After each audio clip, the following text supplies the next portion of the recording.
of doing the practice thing on the pitch and visualize back home in the sofa.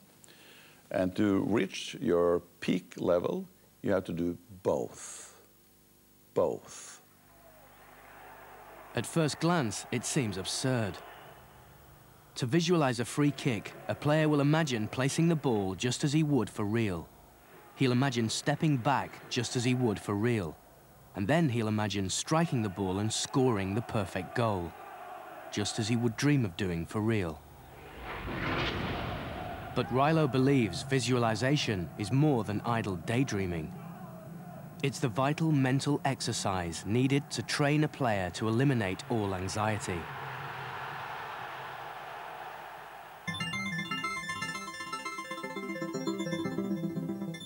The remarkable powers of visualization are being studied at the University of Edinburgh's Department of Psychology, where Professor Dave Collins is measuring a player's muscle spasms to compare what's happening inside the brain during physical training and what's happening during visualization. First, they carry out the physical challenge. Hands down by the sides, nice fast start. On your marks, get set. Go! Come on, come on, come on, push in, push in.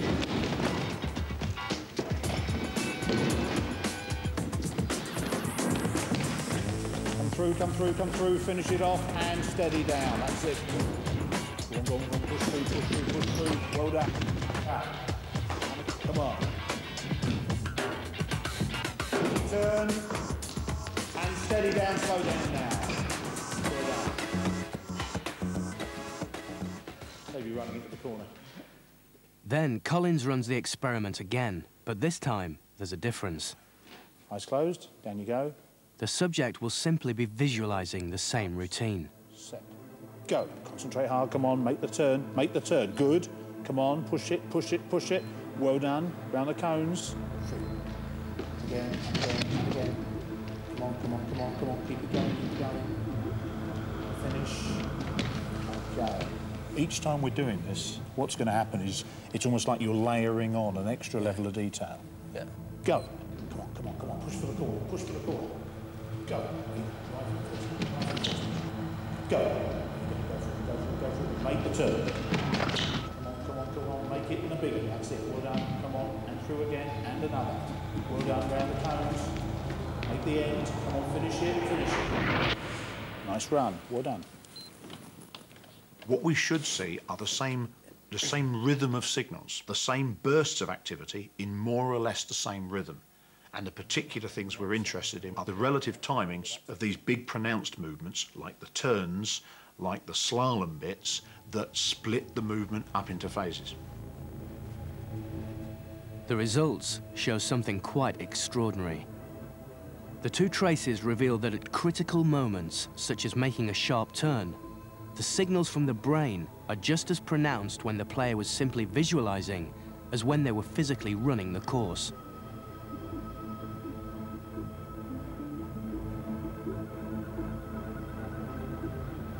It seems that to the brain, visualizing is much the same as physical practice.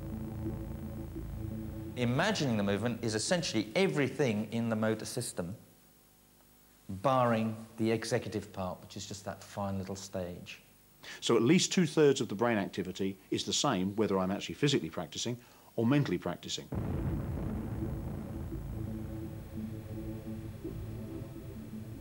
What happens when a player practices a free kick for real is signals are passed from the primary motor cortex via the lower brain to the secondary motor cortex, and only then down the spinal cord to the muscles. When a player is visualizing, exactly the same sequence of events takes place inside the brain, except for the last step. Instead of traveling down the spinal cord, the messages end up in the frontal lobes, where a mental image is created. So, as far as the brain is concerned, visualizing in the mind is as good as physical practice.